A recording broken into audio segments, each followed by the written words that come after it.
Oke. Ya, mulai ya, Cak. Bismillahirrahmanirrahim. Iya. Nomor 1.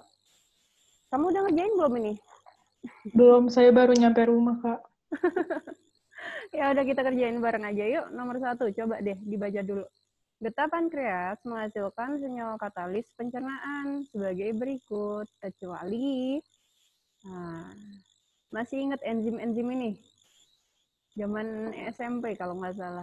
SMA juga dibahas kan ini, ada tripsinogen, lipase, amilase, enterokinase, natrium bikarbonat. Nah, ini. Yang bukan getah bukan senyawa yang dihasilkan oleh getah pankreas, yang mana menurutmu? Amilase. Amilase, pankreas. Masih ingat PLTA? Apa itu Enggak. PLTA? Nih, PLTA, pankreas menghasilkan LTA. L lipase, T tripsin, A amilase, PLTA. Nah, pankreas menghasilkan lipase, tripsin, amilase. Gitu. Nah, selain itu ada juga natrium bikarbonat. Berarti yang bukan adalah enzim Enterokinase. Dilihat yuk. Nah, enzim tripsinogen itu gini, enterokinase itu adanya di usus halus. Nah, dia fungsinya nanti untuk mengaktifkan tripsinogen. Jadi tripsinogen ini akan mengeluarkan enzim tripsin. Tripsinnya itu mengubah protein menjadi asam amino. Jadi tripsin fungsinya mengubah protein menjadi asam amino. Dengan lipase sama-sama ada L-nya. L lemak. Lemak berubah menjadi asam lemak dan gliserol itu. Masih inget ini nggak? Refresh lagi aja ya. Lemak diubah menjadi asam lemak dan gliserol oleh enzim lipase. Kalau amilase mengubah apa? Masih ingat nggak? Amilum. Yes, amilum menjadi maltosa dan glukosa. Gitu. Nih fungsinya enzim enterokinase. Enterokinase itu ada di usus halus. Dia mengubah tripsinogen jadi tripsin. Gitu. Nah, kalau natrium bikarbonat itu untuk menetralkan makanan dari lambung. Makanan dari lambung itu kan sifatnya asam kan, karena ada asam lambung kan. Nah, itu dinetralkan di usus halus itu dengan natrium bikarbonat. Nah, natrium bikarbonat ini asalnya dari getah pankreas. Ada pertanyaan nggak, Cak? Enggak. Lanjut. Maaf. Nih, urutan reaksi gelap yang benar. Ada reaksi gelap, ada reaksi terang. Reaksi terang berarti yang butuh cahaya matahari.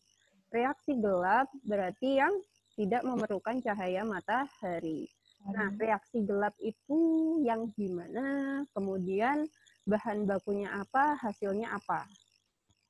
Urutannya lah, urutannya gimana yang benar. Menurutmu gimana? Enggak ingat. Ada ini reaksi gelap. Ini di siklus Calvin ya. Nah, di sini kan ada siklus yang pertama itu fiksasi. Nah, kita mulai dari 6 ribulose 15 bifosfat. Nah, itu dia diproses melalui proses fiksasi menangkap karbon dioksida menghasilkan tuh 3 PGA. PGA apaan ya? Ayo. Apa itu PGA? 3 fosfoglycerat. 30. Itu kan kamu lihat tuh. Dia tadinya C-nya itu 5, 1 2 3 4 5, kemudian nangkep CO2 gitu kan. Nangkep CO2 kan jadi 6 gitu kan. Harusnya C-nya 6, tapi karena dia terpecah menjadi 2, makanya 33 PGA. Nah, PGA-nya 33 gitu. Jadi awalnya itu adalah heksosa. Heksosa 6 kan, 6C, 6 rantai C, yang hasil akhirnya adalah triosa, 3 rantai C, gitu. Nah, Habis fiksasi, dia direduksi. Direduksi menghasilkan PGAL. Itu ada kan? 3, fiksasi, reduksi, regenerasi. Gitu kan. PGAL, fosfoglyceraldehid. PGAL tuh. Fosfoglyceraldehid. Nah, ini ada proses sintesa ya sebelahnya itu kan? Iya. Sintesa ini maksudnya sintesis pembentukan glukosa. Nah, makanya di sini kan ada glukosa nih, pembentukan glukosa. Ya, habis pembentukan glukosa baru regenerasi, pembentukan kembali RUBP. Nih, ribulose ini, pembentukan kembali ribulose. Oke? Oke. Berarti apa dong jawabannya? Coba. Bebek. Sip. Tahu aja. Oke, jawabannya adalah yang B. Hektosa, hasil akhirnya triosa. Nah, yang di tengah tadi kan ada PGA, ada PGAL, itu kan asam fosfogliserat. Hektosa, asam fosfogliserat, kemudian hasilnya triosa. Lanjut ya. Nomor 3. Berikut merupakan fungsi plasenta pada manusia. Tuh gambarnya plasenta tuh. Kecuali yang mana nih? Melindungi fetus dari guncangan. Sip, itu fungsi dari siapa sih? Cairan. Cairan apaan? Itu namanya apa ya? Ayo. Amnio gitu bukan sih? Ya, sip. Itu di Oh, ya samping ada benar. ya. Amnion. Ini ya. Cairan amnion. Nah, ini ada korion selaputnya. Oke, ini ada tali pusat. Tali pusat yang penyalurnya ya. Sip. Oke, melindungi fetus dari guncangan. Lanjut, nomor 4. Pada proses perkecambahan, biji akan menyerap air dari lingkungannya. Sehingga ukuran biji akan membesar dan kulit biji akan pecah. Peristiwa ini terjadi secara Imbibisi bukan? sip. Wow. Ngerti apa asal Masih tebak nih? sedikit. Ngerti. Alhamdulillah. Difusi apaan ayo? Difusi itu yang perpindahan tapi dari Perpindahan apa? siapa? Dari Kalau yang rendah ke tinggi apa tinggi ke rendah? Kebalik kamu asumsi. ya, jadi perpindahan zat dari larutan yang zatnya banyak, misalnya kayak gula dilarutin ke air gitu kan, gulanya banyak, itu larutan hipertonik namanya. Kalau yang gulanya sedikit itu larutan hipotonik. Jadi kalau difusi itu perpindahan zat dari larutan yang hipertonik ke hipotonik. Jadi larutan yang pekat ke larutan yang encer gitu. Contohnya kayak kamu nuangin sirup ke gelas, ya kan? Kamu nuangin sirup ke gelas, lama-lama sirupnya kan pasti akan nyebar kan ke seluruh gelas. Iya. Iya, jadi dari tempat yang pekat dulu ke arah yang encer gitu. Penyebaran zatnya. Itu namanya difusi. Terus gutasi apaan? Gutasi. Aduh. Gutasi. Yang ada di daun bukan? Iya, air itu ya yang netes di ujung daun gitu. Nah, dia proses pelepasan air dalam bentuk cair dari jaringan daun. Biasanya kalau pagi-pagi gitu kan, saat rendah suhunya. Osmosis, ayo. Tadi Apa? cairan yang hipotonik ke cairan yang hipertonik. Apa yang pindah? Zatnya. Salah, yang pindah adalah pelarutnya. Oh, pelarut. Jadi pelarutnya, kalau kamu nyampurin antara gula sama air ya berarti airnya yang pindah. Gitu. Oh. Jadi perpindahan pelarutnya. Perpindahan pelarut melalui membran semi-permeable dari larutan hipotonik ke hipertonik. Benar, emang kebalikan dari difusi. Gitu. Tapi yang pindah adalah pelarut. Oke, jelas? Imbibisi yaitu tadi ya, peresapan air ke dalam ruangan antar dinding sel Nah, dan airnya terjebak di dalamnya. Gitu. Makanya menyebabkan ukuran biji akan membesar dan kulit biji akan pecah. Gitu. Masih ingat transport aktif? Apaan tuh? Aduh, elektron bukan ya? Ya, ion. Ya, Oh iya. pemindahan. Jadi pemindahan ion-ion melalui membran yang menggunakan energi. Kan aktif kan, berarti butuh energi. Contohnya seperti pompa NaK. Masih ingat pompa NaK? Itu bisa keluar masuk kan, natrium kaliumnya. Nah, bisa keluar masuk membran. Nah, itu butuh energi untuk bisa melalui membran. Namanya transport aktif. Jelas? Jelas. Lanjut ya. Nah, kalau ini nih, coba nomor 5.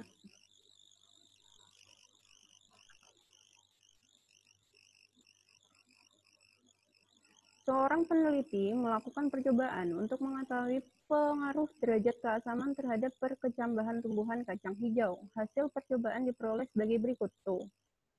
Nah, bijinya dimasukin ke air cuka, air sabun, sama air keran. Nah, ternyata air keran itu tumbuh lebih cepat. Nah, makanya nomor 1, 2, 3 itu kan. Kesimpulan yang dapat diperoleh dari percobaan tersebut adalah, nah kesimpulannya apa?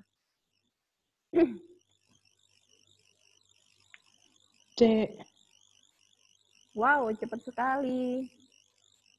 Yakin C? Lihat sesuai kesimpulan saja. Jangan menambahkan maksudnya jangan menambahkan pendapat sendiri. Jadi objektif, berusaha untuk objektif, bukan subjektif. Kalau yang C, itu pemberian air cuka dan air keran tidak baik untuk perkecambahan biji kacang hijau. Tidak baik itu adalah pendapatmu sendiri, bukan sesuai fakta. Coba, coba yang mana?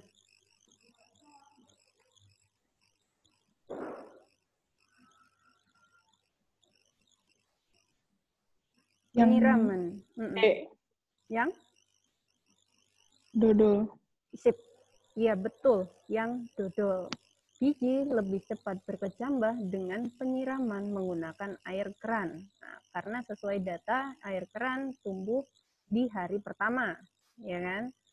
Hari kedua di air sabun, hari ketiga di air cuka. Jawabannya dodol. Salah. Dodol. Oke, lanjut. Nomor 6.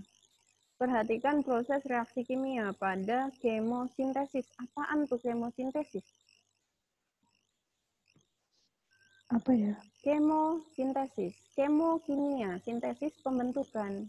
Nah, ini adalah pembentukan karbohidrat menggunakan bahan-bahan kimia.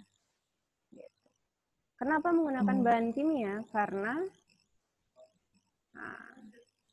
Karena yang namanya bakteri itu nggak punya klorofil. Iya kan? Iya. Iya, jadi tanpa cahaya. Proses pembentukan karbohidrat tanpa cahaya. Nah, gitu. Karena bakteri menggunakan zat-zat kimia di sekitarnya untuk membentuk karbohidrat. Nah, itu contoh reaksinya tuh. Karbon dioksida ditambah asam sulfida menghasilkan karbohidrat gitu kan, sama es, belerang, sama air H2O.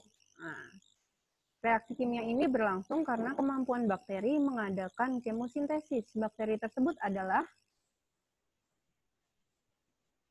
Nitrobakter. nitrat, NO kan? Itu bukan NO, itu H2S.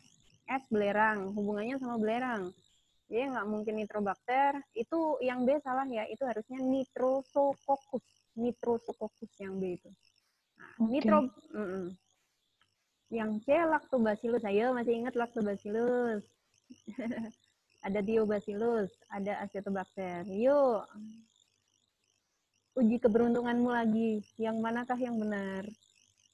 D. Sip, bener. Kita cek ya, nitrobakter itu yang ngubah nitrit jadi nitrit ditambah oksigen gitu kan.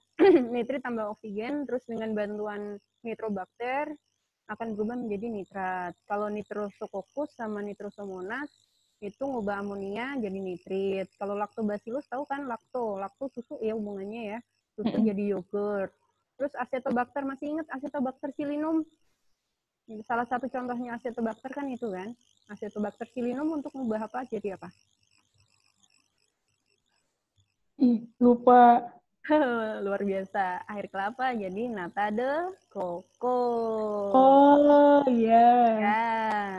Nah, udah jawabannya berarti yang D, Thiobacillus. Tip nomor 7 yuk. Pada replikasi DNA secara semi konservatif akan terjadi Semi konservatif apa maksudnya? tuh, masih ingat ini? Gambar ini ada di buku paketmu loh, buku Maes replikasi DNA. Halaman 27. Nah, ada konservatif, semi konservatif sama dispersif. Nah, tuh dilihat. Kalau konservatif itu kedua rantai DNA tidak mengalami perubahan. Jadi hanya langsung sebagai cetakan untuk DNA baru. Yang biru itu lama, yang merah itu yang baru. Kalau semi konservatif itu masing-masing ada lama, ada baru. Ini kan? Semi konservatif.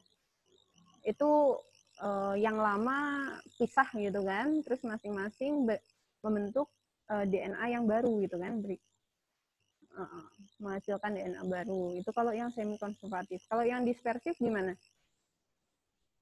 Campuran. Iya, selang-seling. Menghasilkan 2 molekul DNA lama dan baru yang letaknya berselang-seling. Itu dispersif. Berarti nomor 7 jawabannya yang? Apa tadi konservatif? Semi ya? Iya. Semi konservatif yang B. Oh, B. Udah muncul. Udah muncul itu. Yang B ya. Jadi salah satu utas DNA akan berfungsi sebagai cetakan untuk mensintesis DNA yang baru. Oke? Oke. Lanjut ya. 8. Itu apa? Itu putik. Putik. Alat kelamin betina pada tumbuhan. Dikotil. Gambar tersebut menunjukkan pembuahan ganda dari tumbuhan Angiospermae pada kelas dikotil. Embrio yang terbentuk di dalam proses perkembangbiakan terjadi melalui peleburan antara nomor berapa dan nomor berapa? Peleburan.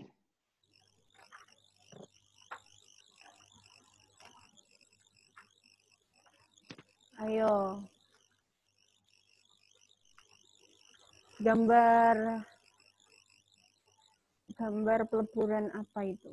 Megasporogenesis sama mikrosporogenesis. Masih ingat nggak itu? Gametogenesis pada tumbuhan. Gametogenesis pada tumbuhan. Nah, kalau ini berarti gambar yang megasporogenesis. Pembentukan megaspora. Nyerah? Nyerah apa mau nyebutin dulu nomor 1? Apa namanya nomor 1? Ingat nggak? Enggak. Ya udah, langsung aja tuh. Nomor 1 namanya ovum. Terus ada 2 penyangganya, tahu kan? Nomor 1 kan ovum, terus di bawahnya ada buletan 2 penyangganya, itu kan sel sinergit. Nah, terus yang nomor 2 itu inti vegetatif. Yang nomor 3 inti generatif 1, 4 inti generatif 2, yang nomor 5 itu IKLS, inti kandung lembaga sekunder. Terus yang atasnya inti kandung lembaga sekunder itu ada 3 buletan, ya kan? Ada 3 buletan yang jejer di paling atas tuh. Itu namanya antipoda. Ya. Antipoda. Yang atasnya nomor 5. Nah, ya. Ada 3 sel buletan itu kan. Nah, itu namanya antipoda. Berarti yang mana dong? Peleburan antara nomor berapa dengan nomor berapa yang bisa menghasilkan embrio. Zigot dulu ya, baru embrio. 1 jelas ovum. Ovum ketemu apa menghasilkan zigot? 2, 3, 4. Ayo, yang mana? Aduh. 4. Yang 3 apa 4? 3. Ya, 3 ya. Nah, nih. Jadi inti generatif 1 ketemu ovum itu menghasilkan zigot. Zigot berkembang menjadi embrio. Sedangkan inti generatif 2 itu akan bertemu dengan IKLS. Itu IKLS itu kan double ya sebenarnya. Nah, itu akan akan membentuk endosperma. Endosperma itu adalah cadangan makanan. Jadi makanan pertama bagi si embrio. Itu ceritanya. Otomatis jawabannya yang PP 1 dan 3. Lanjut yuk, nomor 9. Komponen pada sitoplasma yang ditemukan pada sel prokaryotik maupun eukaryotik yang tersusun atas serat protein.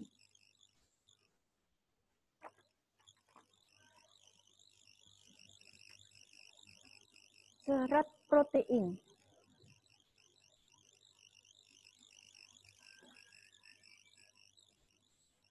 Sitoskeleton, nukleosom, kromatin, murein, histon. Kalau histon tahu ya, yang bulat-bulat yang diikat pada DNA itu, yang kayak kelereng. Itu histon namanya.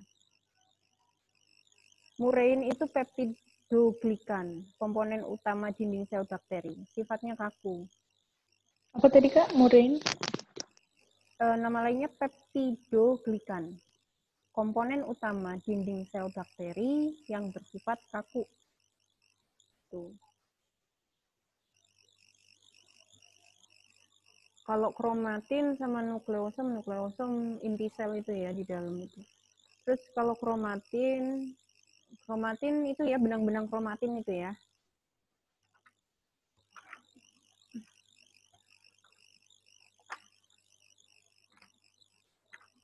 Benangnya kalau di DNA, gambar DNA sih kalau pengen lengkap.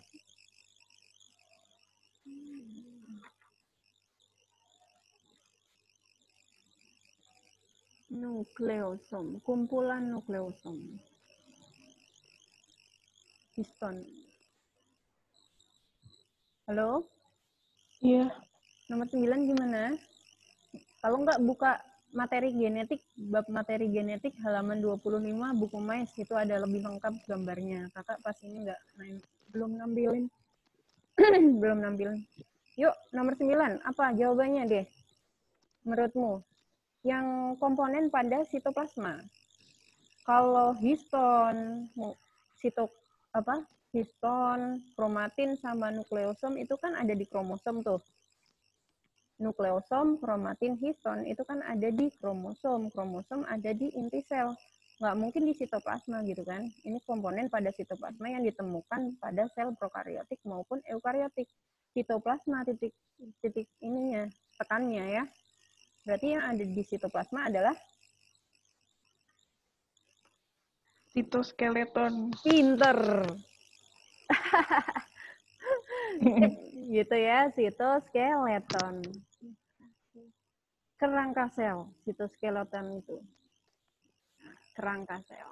Lanjut, nomor 10. Stomata tumbuhan membuka pada saat volume air dalam sel penjaga tinggi, volume air dalam sel penjaga sedikit, ion kalium dalam sel penjaga sedikit, karbon dioksida tanaman banyak, pH sel penjaga rendah.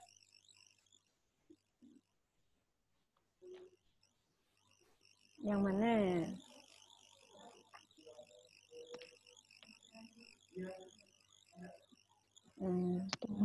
Stomata.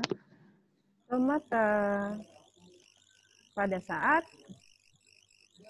volume air. ya volume air betul dalam sel penjaga volume air dalam iya pis betul sekali volume air dalam sel penjaga sedikit. Lanjut yuk nomor 11. Dalam daur hidupnya tumbuhan bereproduksi dan mempertahankan keturunan dengan memancarkan buah dan biji. Pasangan yang tidak benar antara biji dan cara pemancarannya adalah ingat cara pemancaran. Berarti yang mana?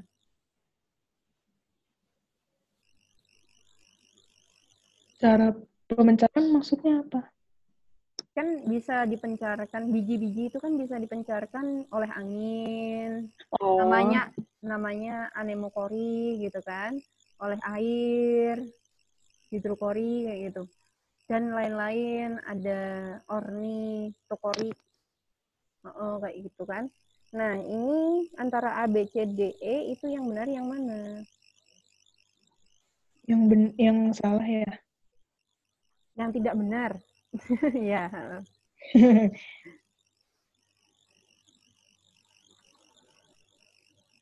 Yang dandelion bukan? Benar kan yang dandelion dengan bantuan. Kan berarti kan menunjukkan cara pemancaran. A. Biji dengan struktur seperti sayap biasanya diterbangkan oleh angin. Oke, betul. Biji yang disebarkan oleh air itu ada kata-kata disebarkan, ya udah berarti itu benar. Buah tidak dapat memancarkan bijinya sendiri. Itu juga tentang pemancaran kan? Dan buah memang tidak dapat memancarkan bijinya sendiri. Dia butuh bantuan gitu. Terus yang D, biji dandelion itu bisa penyebaran dengan bantuan air. Nah, penyebaran lagi kan. Terus yang E, biji yang terkandung di dalam buah harus disebarkan agar biji dapat tumbuh tanpa bersaing dengan tumbuhan induk. Itu ya? Jawabannya yang E. Karena penjelasan itu, hanya penjelasan aja. Ya kan? Oh. Bukan menunjukkan penyebaran dengan apa. Gitu. Oke, kadang menjebak loh. Iya kan? Kadang menjebak. Lanjut. Nomor 12, yang membedakan sintesis protein antara organisme prokariotik dengan eukariotik adalah sintesis protein, pembentukan protein. Yang membedakan antara prokariotik dan eukariotik. Yang mana yuk?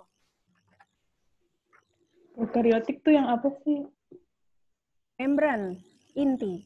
Prokariotik tidak mempunyai membran inti, eukariotik yang mempunyai membran inti.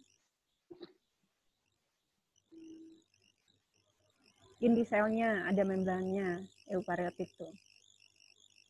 Kalau prokariotik isinya tersebar, nggak punya membran inti. Prokariotik biasanya tingkat rendah, eukariotik berarti yang lebih tinggi. Nah, yang membedakan sintesis protein antara prokariotik sama eukariotik itu apanya sih?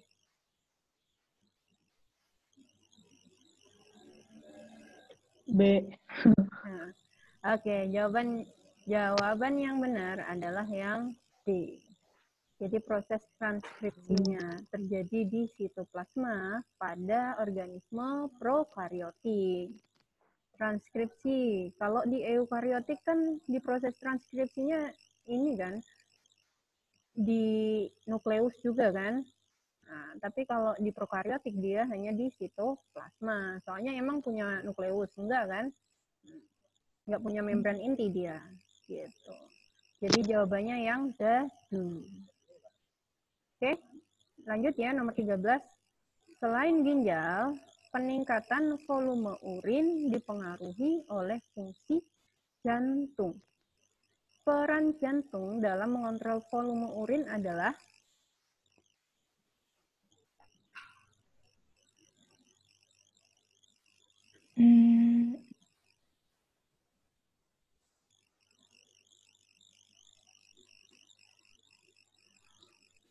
C. peningkatan tekanan darah akan mempengaruhi ekskresi natrium dan air ke sistem tubulus. Sistem tubulus berarti ginjal ya. Masih kurang tepat. Peningkatan volume urin dipengaruhi oleh fungsi jantung dalam mengontrol volume urin.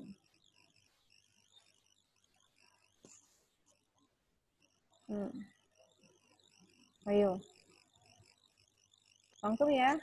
Jawabannya yang gaduh. Jadi sekresi ADH dipengaruhi oleh tekanan darah yang dipompa oleh jantung. Apa itu ADH? Ingat nggak? Adenus. Ya bukan sih. Antidiuretik hormon. Itu ada iya. di ginjal. Itu yang bikin beseran tuh. Ya. Lanjut, yang nomor 14. Dalam daur hidup tumbuhan paku, zigot, tumbuhan paku akan berkembang menjadi udah ini lama yang banget nih. ZSS itu bukan? Iya, betul. Apa kalau paku?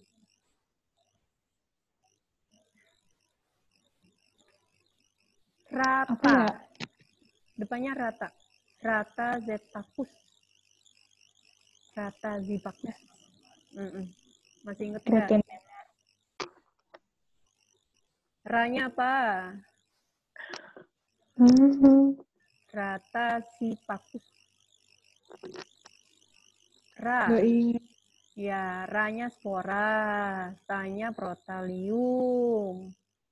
Terus jadi dua kan, menghasilkan apa? Menghasilkan antheridium sama archegonium, gitu kan? Antheridiumnya menghasilkan sperma, archegonium menghasilkan ovum. Sperma sama ovum ketemu menghasilkan halo? Zigot. Iya, zigot berkembang menjadi si pakus. Jadi zigot berkembang menjadi tumbuhan paku berkembang menjadi ada sporofit. Bukan sporangium. Tuh. Sporofit, sporangium. Yang terakhir sporangium. Sporangium itu akan menghasilkan kembali spora. Gitu. Oke. Berarti jawabannya yang habis zigot berarti tumbuhan paku. Paku. Paku. Habis zigot tumbuhan paku. Cuman di sini ada dua pilihannya. Paku, sporofit, atau gametofit. Gametofit. Sporofit. Pakunya itu kan akan menghasilkan sporangium. Sporangium itu kan menghasilkan spora. Jadi paku di sini adalah paku untuk menghasilkan spora. Jadi paku sporofit gitu. Sedangkan kalau gametofit berarti itu untuk yang lumut. Kalau lumut itu kan ramal ya. Ramal. Ya kan? Spora, protonema, lumut. Habis lumut kemudian menghasilkan antheridium sama archegonium. Artinya tumbuhan lumut ini adalah lumut gametofit karena lumutnya menghasilkan archegonium sama antheridium, menghasilkan gamet gitu. Ya. Jawabannya berarti yang paku sporofit. Kalau lumut, nah itu baru gametofit. Ya. Nomor 15 yuk. Bakteri gram negatif sama gram positif itu udah kakak taruh gambarnya tuh. Itu adalah contoh bakteri gram negatif sama gram positif. Yang atas gram positif. Dia lebih gede-gede. Gram negatif lebih kecil-kecil. Contohnya gram positif itu, gram positif kebanyakan patogen ya. Jadi beracun gitu. Contohnya kan Staphylococcus aureus. Staphylococcus aureus tuh contoh bakteri gram positif. Kalau bakteri gram negatif itu E. coli. Nah, itu bakteri gram negatif. Nah, perbedaannya apa antara gram positif sama gram negatif? Nah, itu dilihat. Itu peptido, ada kata-kata peptidoglikan. Tadi peptidoglikan apa? Komponen utama dinding sel bakteri yang bersifat kaku. Ya. Nah, peptidoglikan di bakteri gram positif itu lebih banyak daripada gram negatif, ya kan? Nah, bisa dilihat di situ. Terus ini kita cek nomor 1, keberadaan pilus pada permukaan sel. Kebetulan di sini nggak ada pilusnya, tapi pilus itu seperti alat lekat. Jadi itu alat lekat sel bakteri dengan sel bakteri lain atau dengan makanan. Nah, itu namanya pilus. Nah, antara positif sama negatif, kalau yang di positif itu dia nggak punya pilus, tapi kalau di bakteri gram negatif dia punya pilus, gitu ya. Jadi nomor 1 benar ya, nah, karena itu merupakan perbedaan. Terus yang nomor 2, kandungan lipid pada dinding sel. Nah, bisa dilihat itu lipidnya. Kalau di gram positif dia dinding selnya nggak ada lipidnya kan, tapi kalau di gram negatif, lihat nih lipidnya tebel kan di dinding selnya. Di dinding sel di atasnya itu ada lipopolisakarida, itu lipid. Lipopolisakarida itu lipid. Jadi lipid sama sakarida. Oke, berarti yang nomor 2 benar. Bisa dilihat dari perbedaan lipid pada dinding sel. Terus yang nomor 3, jumlah lapisan peptidoglikan tadi ya. Nah, yang gram positif lebih banyak daripada yang gram negatif. Terus jumlah flagela pada permukaan sel. Enggak harus ya, nggak selalu. Kalau flagelanya nggak bisa dibedakan itu. Jadi jawabannya yang 4 salah. Oke? Mana dong? A, B, C, D, E? Berarti A. Hmm? Oh, 4 benar. Karena kecuali. Kecuali. Oke, bahaya. Kecuali. 16 yuk. Pernyataan yang benar tentang proses fotosintesis pada alga hijau, Spirogyra, dan alga hijau biru, Nostoc sp. adalah sebagai berikut. 1. Proses tersebut melibatkan klorofil. Hasilnya oksigen. Proses tersebut terjadi di tilakoid. Proses tersebut menggunakan donor elektron H2O, air. Jawaban dari pernyataan tersebut adalah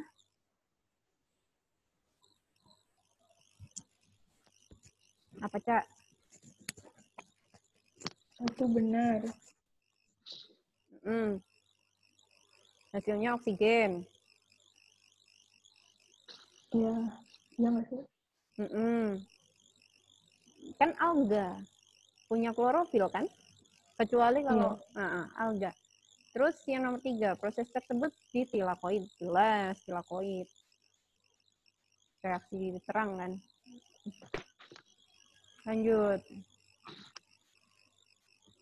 Terus proses tersebut menggunakan donor elektron H2O. Benar juga. Jadi jawabannya yang semua pernyataan benar. Iya, semuanya benar. Yuk, 17. Sejumlah besar sel alga dan sejumlah kecil kultur protozoa diinokulasi bersamaan dalam suatu bejana yang diberi nutrien untuk pertumbuhan alga. Jika jumlah alga dibatasi oleh nutrien, maka fenomena yang terjadi adalah diinokulasi apa, Kak? Dimasukin di bejana, ditanamkan.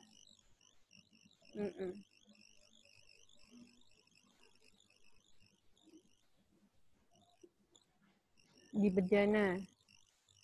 Tahu bejana kan ya? Suatu wadah lah. Nah. Nomor 17. Alga dan protozoa akan terus bertambah jumlahnya. Tapi di sini pertanyaannya, jika jumlah alga dibatasi oleh nutrien, maka fenomena yang terjadi adalah alga dan protozoa akan terus bertambah jumlahnya. Salah ya. Salah dong, kan nutriennya dibatasin. Protozoa akan bertambah jumlahnya. Iya. Makanannya kan juga dibatasin. Berarti salah.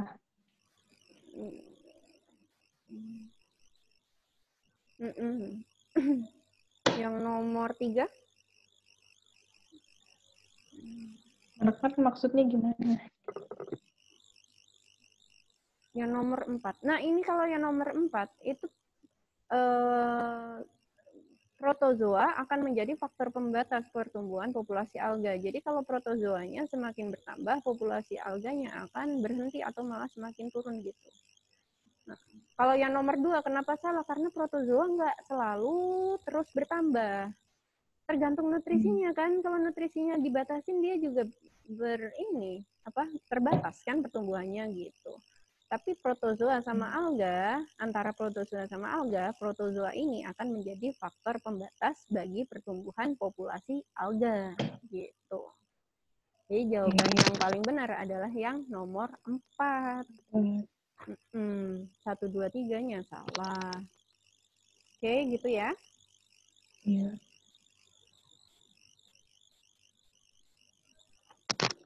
Nomor 18, spirulina. Tahu spirulina? Spirulina dapat digunakan sebagai alternatif sumber makanan di masa mendatang. Betul atau salah? Betul. Sip. Spirulina adalah ganggang hijau yang mudah dibudidayakan. Benar atau salah? Benar. Berarti jawaban yang benar yang mana? A. Sip. Ya, betul yang A. Yuk, 19.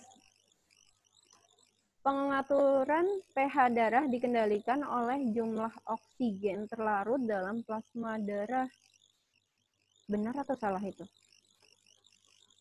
Salah. Sebab peningkatan kadar oksihemoglobin akan memengaruhi pengikatan karbon dioksida oleh air. Benar atau salah? Betul. Oh iya. Oke, yang pertama itu memang salah. Kenapa? Karena pengaturan pH darah dikendalikan oleh jumlah karbon dioksida terlarut dalam darah. Oke.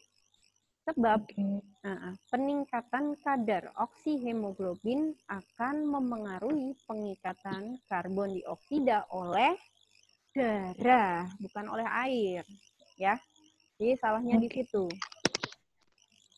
Nah, berarti pernyataan salah, alasan juga salah. Jawabannya yang yang E. Yang E ya, pernyataan dan alasan keduanya salah. Kita lihat. Yuk, terakhir nih, nomor 20. Gimana jawabanmu? Diabetes mellitus disebabkan oleh sel-sel alfa pulau Langerhans pankreas hanya sedikit memproduksi hormon insulin. Betul.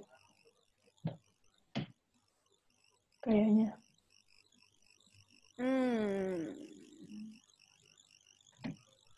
Salah itu. Bukan. Hanya sedikit memproduksi. No. Bukan. Hormon insulin itu kan diproduksi secara normal ya segitu gitu, ada takarannya kan. Tapi kalau diabetes mellitus itu memang terganggu, tapi bukan sel-sel alfa gitu. Sebab hormon insulin diperlukan oleh tubuh untuk proses glikogenolysis. Itu glikogenolysis, pemecahan glikogen menjadi glukosa ketika kadar gula dalam darah tidak cukup atau rendah kadar gula dalam darah. Bener nggak? Hormon insulin diperlukan oleh tubuh untuk proses glikogenolisis. Bener ya? Betul. Berarti jawabannya yang mana? Pernyataan salah, alasan benar. Pernyataan salah, alasan benar. Berarti yang D. jadul. Oke, ada pertanyaan lagi nggak, Cak? Enggak, Kak. Oke, alhamdulillah kakak akhiri ya. Terima Iya. kasih. Makasih juga, Kakak. Sama-sama.